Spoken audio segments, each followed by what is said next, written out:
In 1 year, we've put up nearly $50,000 to community sponsorships and donations, contributions to veterans, the Chamber of Commerce, like I said before, local music, youth athletics, etc. I'm Sean Crystal from 710 Spectrum. So I think one of the biggest disturbances is that the same administration that opened the doorway for our industry to thrive is the same administration that's shutting that down right now. And I know Lele, she touched on that $28 billion market, but it goes so much deeper than that. That $28 billion market is just the ancillary market. That is just the hemp industry by itself, approximately 350 to 500,000 jobs in that market. That doesn't even touch the broader economic impact that the hemp industry has. And in 2022, that was estimated to be worth nearly $79 billion. I have a hard time not believing that that number isn't over $100 billion today. And that's, supply chains, shipping, logistics, point of sales, commercial real estate. I mean, you've got 500,000 people, 30,000 or so businesses that are going to be impacted if this moves forward.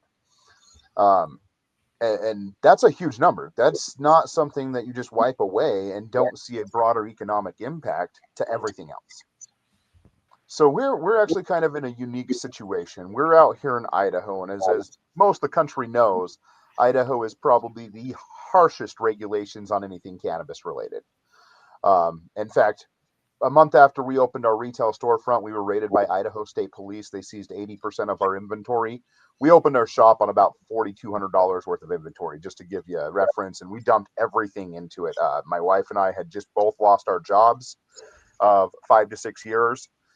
So we pulled together taxes, we pulled together her 401k, we pulled together our savings, and we opened the storefront. Total investment under $20,000 probably. But that was like everything we had together. And so one of the first things we did is experiencing that, because I spent about 200 hours of due diligence just with the state of Idaho, Department of Ag, law enforcement, etc., addressing the regulations in the first place. And Idaho claimed that we were just a 0% THC state. I said, show me that in law and I won't do this. Nobody showed me that in law. So following that lawsuit, we actually filed a notice of tort against Idaho State Police, the Department of Agriculture, and the local prosecutor for our county. That lawsuit is technically still pending. Our attorneys kind of put that on the back burner of like, well, if they're not bothering you right now, bankroll it.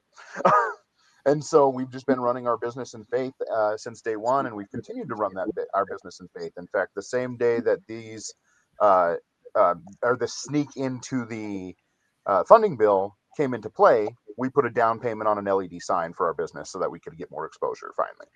But the biggest thing that we've done to kind of combat what's happening is focusing on community impact, showing what this industry can do for the broader community.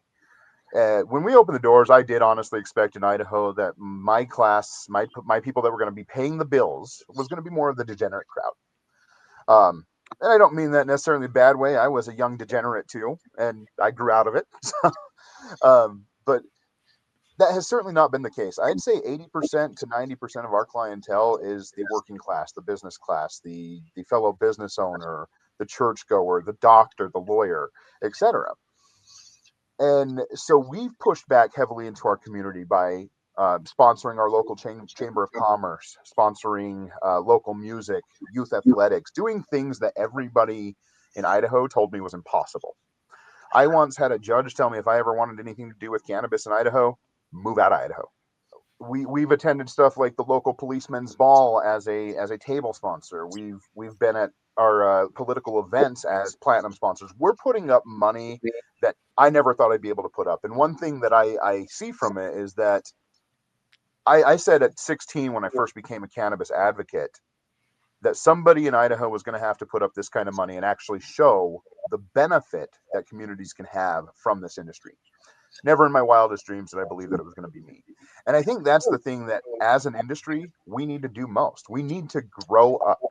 We've got a lot of bad actors in our industry that have really damaged our reputation. And unless we can unite on a forefront as an industry as a whole and grow up like the rest of the retail markets, we're doomed. you don't mind me taking just a couple more minutes, not to toot our own horn or anything, but just to show what this industry can do. In our first year in business, we realized how fast our business was growing. We had a goal and we far surpassed it because Idaho wanted it. And we washed so much money downriver to border dispensaries in Montana, Washington, Oregon, Nevada, and 80% of the traffic is Idaho plates. We won Idaho's best CBD store of the state in that first year. We've been recognized as the best newcomer by the Chamber of Commerce in our local area. What? We had a spot in our local 4th of July parade, and we beat out local honey and youth athletics for best float overall. What? So when people put their name out there in our industry and put the money forward, we can win these battles. The problem is, I see it time and time again, whether it's in Idaho with just regular CBD businesses or whether it's dispensaries in legal recreational or medical states. We hide away from the cameras. We hide away from the news. We don't put our names out there and we don't put up the fight. We still hide in the closet like it's Nixon's drug war 1974.